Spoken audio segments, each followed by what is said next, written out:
Other shows we have for you to enjoy at myclassicradio.net. The Avengers was most certainly not a household name in South Africa prior to the radio series. With no national television service until 1976, the mechanism simply was not present in the country to show television programs to mass audiences. While many other countries reveled in the filmed adventures of John Steed and company, South Africa was not equipped to join in the fun. The series took Britain by storm and made a major impression in the American markets, being that greatest of rarities, a British series given a network transmission slot. However, as a filmed series, rather than a videotaped one, The Avengers was able to gain a modicum of exposure in South Africa through film rentals. Come and listen at myclassicradio.net. Other shows we have for you to enjoy at myclassicradio.net. 21 Precinct was a police drama broadcast on CBS from July 7, 1953, to July 26, 1956. It initially served as a summer replacement for My Friend Irma. The show was produced in cooperation with the Patrolmen's Benevolent Association of City of New York and adaptations from True Criminal in New York. The Policeman's Point of View. Historically, the 21st Precinct had been located near Gramercy Park, Manhattan. In 1929, the department reorganized the precinct numbering, and 21st designation was discontinued. No such precinct existed during the run, nor does a 21st precinct exist. However, the fictional precinct's territory closely corresponds to that of the Upper Side's 23rd precinct since 192. Come and listen at myclassicradio.net. After all, what would you do if your husband started to mix business with pleasure, especially if business was a horrible corpse and pleasure was an exquisite woman?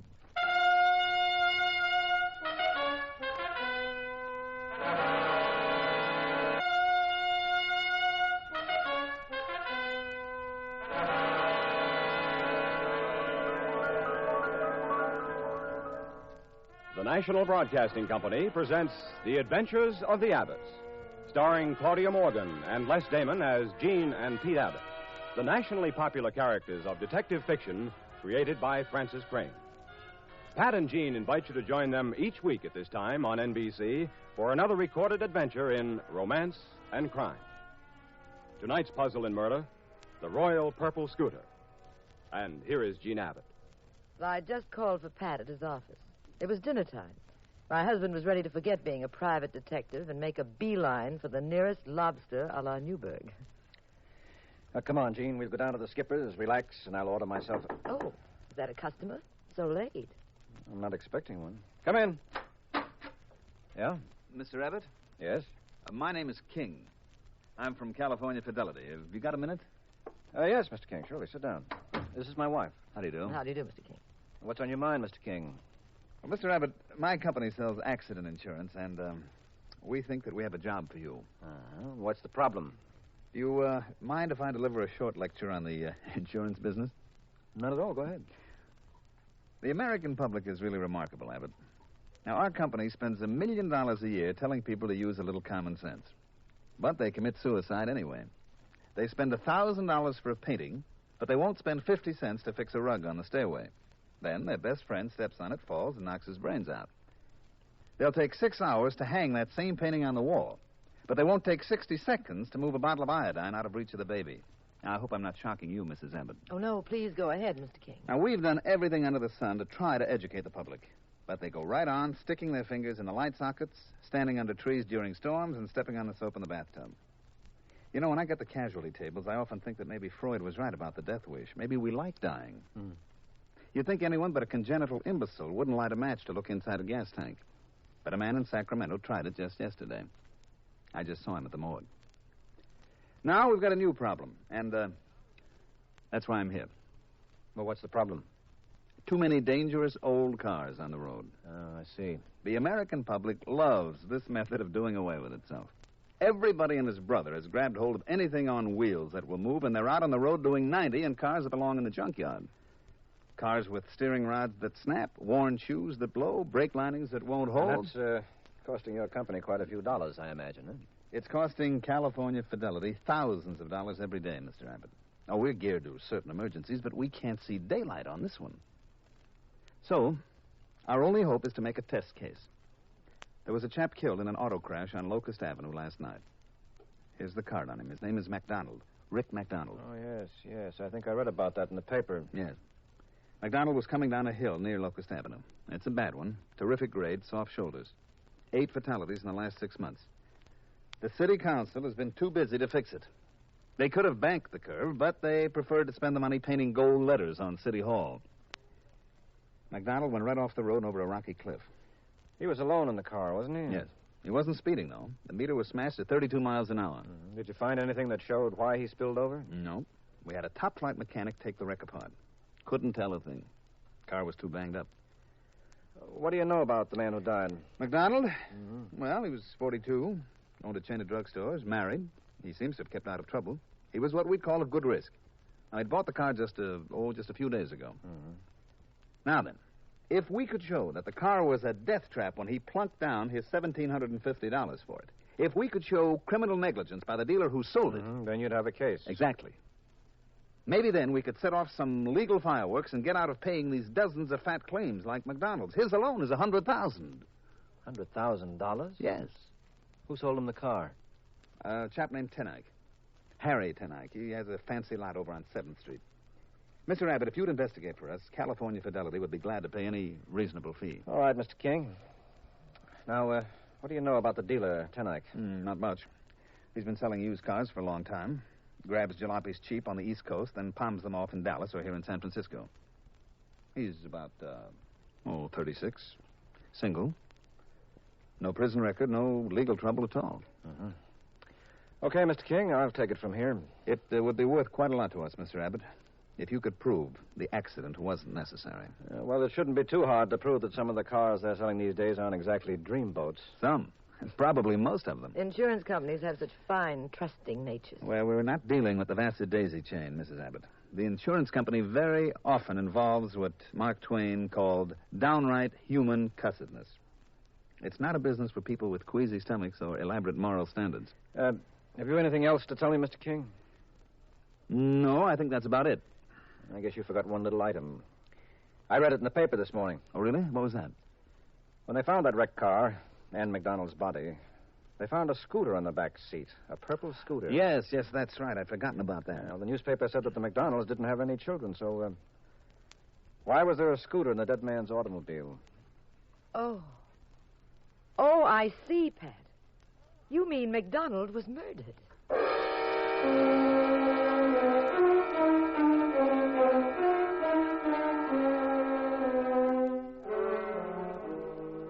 After Mr. King left, Pat and I headed for Harry Tenike's used car lot. It was a gaudy place with huge signs, glaring spotlights, and a public address system. Yes, sir, folks. Harry Tenike is crazy. Crazy. He's giving his money away. He wants you to drive right up here and sell your car, and Uncle Harry doesn't care what he pays for it, not Uncle Harry. Sounds like the old Army game, doesn't it, Pat? I think the odds in the Army game are better. Oh, that must be Mr. Tenike over there. The salesman said he's a big, fat fellow with red hair. All right, now remember, Gene, I'm not a detective. I'm a customer. We want to buy one of these terrific bargains from Tenike. Okay. Mr. Tenike.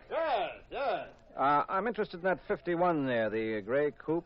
What do you want for it? Why, that's practically a brand new car, my boy. Bought that just this morning from a lieutenant in the Navy. You know how those chaps are. They take wonderful care of their cars. How much is it? Well, it's only got 16,000 miles on it. The tires are perfect. It's got a radio and a heater. The I finish said, on it's like the... how much is it? Well, I'm not rightly sure. You see, I've already offered it to a dealer, so I may not be able to sell it at all. I don't remember what price he bid me for it. What do you think it's worth, my boy? You try to remember the price, huh? I think it was $1,600. Is that about what you expected to pay for a car? Not for a car that's been in an accident, no, the way that one has. Now, where'd you get that idea, my boy? The fenders have been rewelded. The hood's been worked on. That car isn't worth $1,600 tonight. Well, maybe it does need a little fixing, but I'll have my mechanic go over it for you. Is that the kind of a phony deal you made with Rick MacDonald? Did you sell him one of these hot cars, one of these suicide buses? Well, where'd you get that idea? A little birdie told me. Very funny. Did you know MacDonald at all? Or was he just another sucker? Look, Bud, when I want quiz programs, I turn on the radio. Who are you, anyway? My name is Abbott. Pat Abbott. And I'm Mrs. Abbott. Who sent you here? You what they call a A private investigator? Oh, they call me a lot of other things, too. Look here, Abbott. I did know Rick McDonald. Matter of fact, he happened to be a very good friend of mine. And I wouldn't chisel Rick out of a dime. The car I sold him was perfect. Yes, but there isn't any way of proving that now, is there? Rick knew cars, Abbott. He'd driven cars for 20 years. I couldn't have gypped him even if I wanted to. And besides, we were practically buddies. So he'd trust you, eh, Tenike? He'd take your word, blind, that the car was okay. Get out of here. I'd have knocked your lousy head off for hinting that I double-crossed Rick. I had nothing to do with the way he got killed. He was on a crummy hill. 8 other guys went off the same road this year. That ain't my fault. And no Penny Annie Sherlock Holmes. You say you knew McDonald very well? Sure I did. I've known the McDonalds for years. You must have known Mrs. McDonald, too. Dottie? Sure. So what? So nothing. Now, look here. Dottie's a good girl. You've been hearing that stuff about how she runs around? Now, they say that just because she's so pretty. That's all. Now, go on, beat it, Abbott. You get out of here and forget my address. Ah, dear, you're coming around here with dirty cracks about Rick and Dottie. What are you trying to do? Show the boys you're smart? Show them that they hired a genius? What some people won't do to make a buck. All right, easy, Tenike, easy. You get out of here. You get out and make it fast before I take this wrench. All right, I'm going, Tenike. Nice to meet you. Yeah, you're just the way they describe you in the ads. Jolly Harry Tenike, everybody's friend.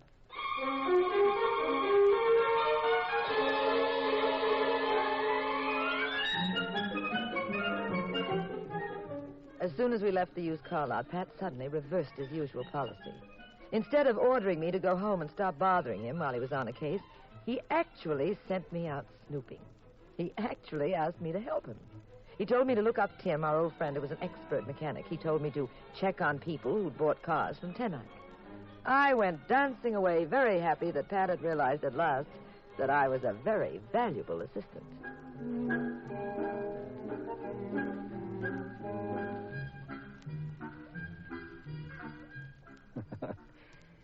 This is Pat Abbott. Ordinarily, I don't barge in on Gene's storytelling, but, just between you and me, I got rid of Gene purposely. I'd given her a lot of useless things to do so that I could go to see Mrs. McDonald alone. Oh, all in the line of duty, of course. From what I'd heard about Dottie, I knew I'd be better off if there weren't any other women around, and she thought I was single. See, I wanted Mrs. McDonald to play every card she had without inhibitions. Mrs. McDonald is one of the most colossal little numbers I've seen outside the pages of Esquire. Sitting in her apartment, I thought that what Tenike called being a penny ante Sherlock Holmes sometimes had its rewards. Another Manhattan, Mr. Abbott? Thank you, Mrs. McDonald. You're quite a mixer. Call me Dottie. You've been much too formal ever since you got here. Well, I'm sorry it's necessary for me to talk about your husband's death. Oh, that's all right. I guess I'm not the weepy type anyway. Oh, I'll miss Rick. That's that. I'll miss him, well, for a while anyway. Sounds like you two... Oh, we got along as well as the usual married couple. Oh, you know how it is. Well, when you get married, you'll find there are lots of jokers in the deck. But, you didn't come here to talk about our marriage, did you? No. I came to ask you about Harry Tenike. Do you know him very well? The used car tycoon? Harry? Oh, sure. Harry and Rick both wanted to marry me. That was back in 41. Well, then we got into the war, and Harry was drafted. So I married Rick. Later, Rick got into the drugstore business and made a lot of money. It kind of burned Harry up. You know, first he lost me, and then Rick made a fortune while Harry was on the Anzio beachhead. Was Tenike around last night, before your husband went out driving? No, we hadn't seen Harry for a couple of weeks. Why? What are you trying to do? Hey, what are you getting at? I'm just trying to get at the details. Tell me something, Dick Tracy. Sure, what? Do you by any chance think I killed Rick? Could be. Oh, if you do, you're not as smart as you look. Why should I kill him? For the 100,000? I got all the money I want.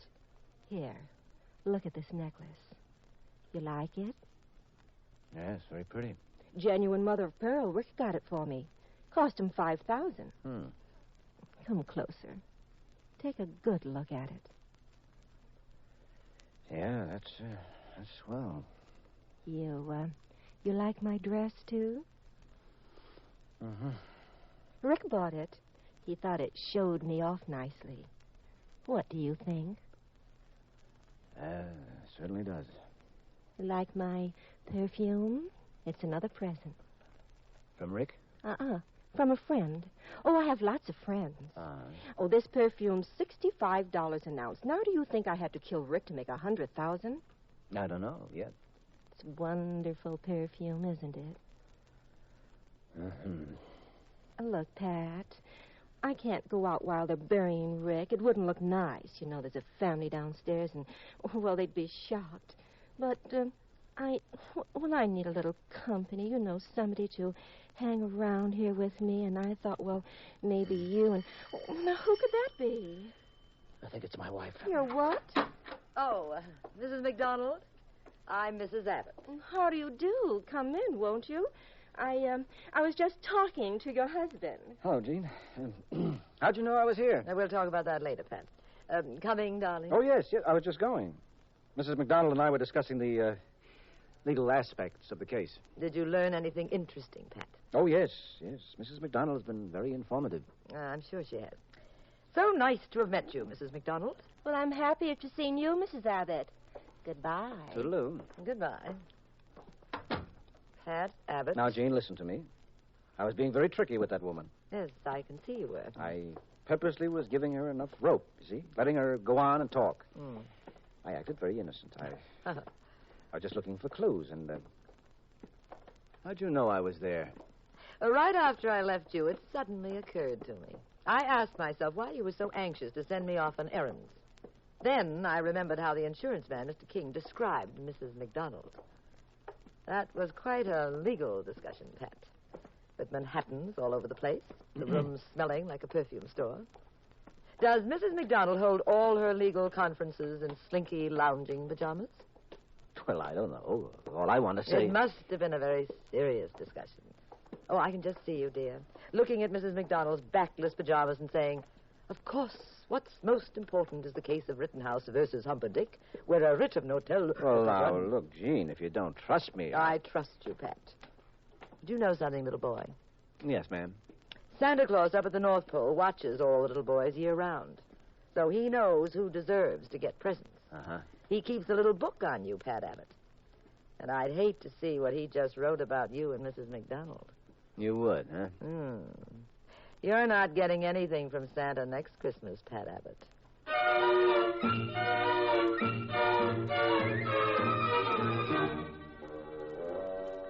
Back at Pat's office after we finished discussing Mrs. McDonald, we discussed the case, seriously. I asked Pat what the next step was, and he stood up and announced very solemnly... In regard to the mysterious death of Rick McDonald... Yes? I'm going to take the final step necessary to solve the case. I'm going to, Yes? I'm going to... Yes? Yes? I am going to play beanbag.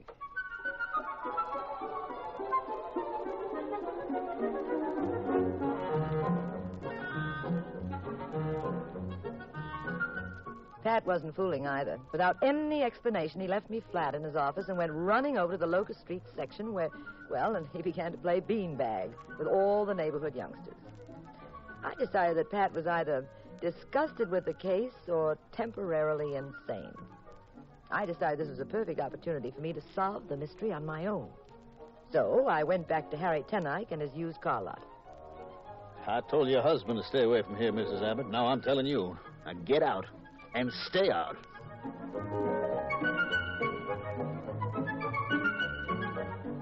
Then I tried Mrs. McDonald. I'm sorry, Mrs. Abbott, but there isn't anything more I can tell you. Well, I think your husband covered everything very nicely when he was here.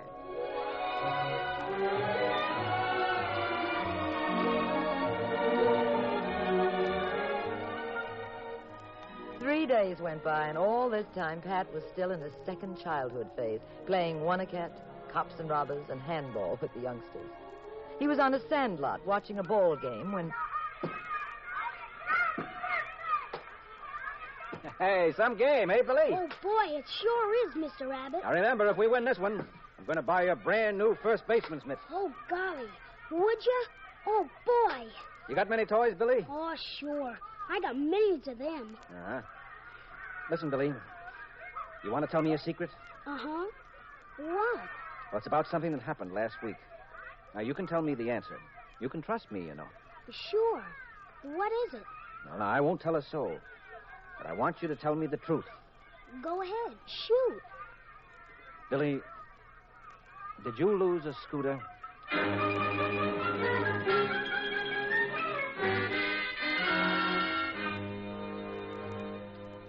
That night, the minute Pat came home, he picked up the telephone and put in a call for Mr. King of California Fidelity. Well, I hope King is home, Gene. You must have found out something very important to be calling him at home, Pat. Yes, I did. Hello? Mr. King, Yes? this is Pat Abbott. Oh, hello there, Abbott. Well, you got something for us? Yes, I think I've got your answer. And the scooter did have something to do with it. Really? Mhm. Wonderful. I'll come right over. All right. Tell you what, my car's downstairs. I'll drive over and pick you up, then we can go to my office. I'll open it up, and I'll round up one of our lawyers, and then we'll get moving. You can fill out affidavits. Yeah, fine. I'll be over in, I should be there in 10 minutes. Bye-bye. I'll be waiting. Bye. Well, Pat, what'd you find out? Well, you're not going to make me wait for Mr. King, are you? I found out Yes. that beanbag is a much more difficult game than you think.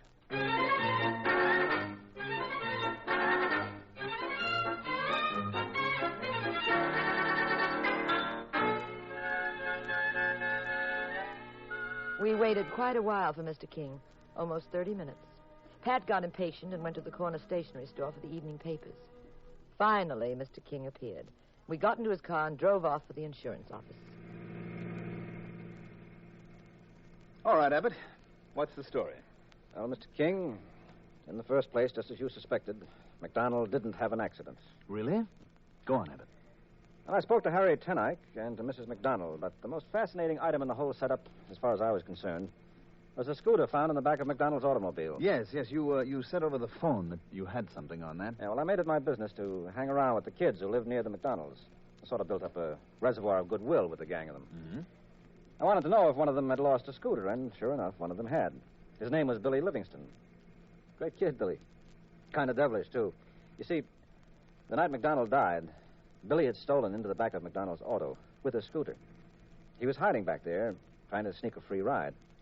Well, McDonald parked in front of a stationery store and had gone inside to buy a paper or something. And while Billy crouched on the floor in the back, someone came up. He lifted the hood of McDonald's car and jimmied the works. Probably loosened the steering rod. Well, Billy got scared and ran away, leaving his scooter on the back seat. That's why it was found in the wreckage. Well, after the news went around town, Billy was too frightened to announce that it was his scooter. Well, could Billy see well enough from the back seat that night to recognize who jimmied the car? Mm-hmm. He could, Gene. You mean the kid knows who committed the murder? He can identify them? He can. Well, who was it? Who killed McDonald? You did, Mr. King. Pat, you said... Yes, I said Mr. King did, Gene. I made a mistake, Abbott. I purposely hired you, figuring that it would be a nice cover-up for me. The double bluff, you know? The guy who pulled the gag, insisting that there be an investigation. Seems I underestimated you. I thought you'd go up a blind alley or pin it on Harry Tenike. Pat, we've got... You don't have to do anything, Mrs. Abbott. I carry a .38. I've carried it ever since I killed Rick. Comes in handy now. I can stop my car. You know, King, the only thing that bothered me is why. Why did you do it? Because of Dottie McDonald. I had a yen for Dottie. One of those bad ones. Makes you sick inside and pretty desperate. I sweated it out for a while, then she started to pay some attention to me. I went out with her a few times. Got to where I figured that if it weren't for Rick, I could be the number one boy. Especially since Dottie couldn't stand her husband. Being second in the league is no good. You get so you want to be first so much you don't care about anything else. Then Rick called. Wanted insurance on the car. I knew he'd bought a used one, probably a punk one. Harry Tenike hated Rick. So, Harry Tenike was the perfect suspect, huh? Sure. And there was another thing. The hill near Locust Avenue where Rick lived. It's a dangerous incline. And automobile accidents make almost perfect murders. So I had all the cards. Yeah. Now, if you'll stay right where you are. In the front seat, there's some rope, Mr. Abbott, on the floor beside you. Will you pick it up, please, and hand it to me? And, I think you're an intelligent man. I think you won't try anything. I think you know that if you do, I'll blow your wife's head off. Here's the rope. Now, don't move, either of you. I can wrap a rope around you with my left hand, I think. So, and tie it down to the door handle. So, gotta pull it tight. There we are. What are you going to do? Mrs. Abbott, the hill where Rick went over is just ahead of us. I'm going to start the car and then jump out. Simple, isn't it? No, you can't do that. If we're found in your car without... Did you ever hear of accident faking, Mrs. Abbott? That's another side to this fascinating business that I'm in. I had a long talk with one of the best accident fakers in the country last year. He taught me quite a few things. It'd be very easy for me to scratch my hands and legs and be found terribly shocked with the dead bodies of Mr. and Mrs. Abbott. We had an awful accident. You were killed. I was luckier. Pat, he can't. Easy, darling. Now, I'll start the car.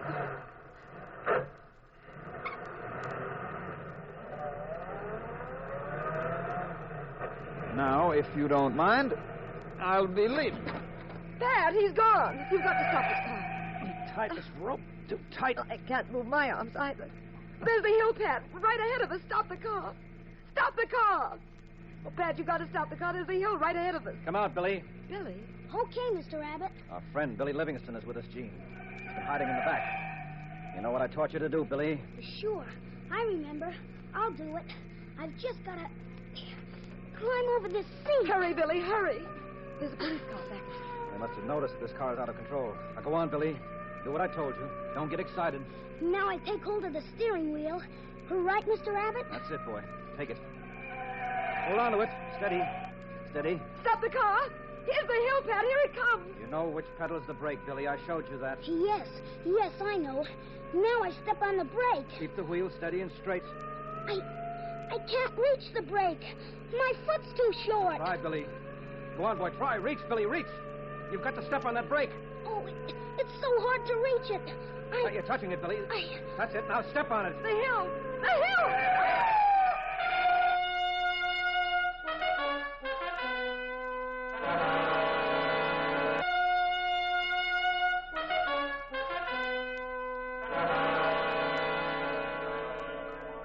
Little Billy Livingston jammed his foot down on the brake just as we reached the soft shoulder on the curve. Just as we would have gone over. The police car behind us pulled up, and in less than 3 minutes, Pat led them to Mr. King, who was walking nonchalantly down the side of the road toward the bottom of the hill, where he thought we would be found dead. Later that evening at home. Pat, how did you happen to teach Billy how to stop the car? And how is it that he was hiding in the back anyway? Well, do you remember when I got impatient, waiting for King to show up? Uh-huh. I strolled down to the stationery store. Mm-hmm. Well, I picked up Billy. I thought King might try something like that once he knew I had him. Billy seemed to be quite a little expert at hiding in back of cars by now, so I took him along as an ally. Very neat. Now, about, Dottie. Oh, yes, Dottie. Wasn't she gorgeous? Sort of a care package from Errol Flynn. She keeps going where Betty Grable leaves off. Wait a minute. Wait. What has she got that I haven't got? Now, you come on out to the terrace in the moonlight, darling, and I'll take inventory.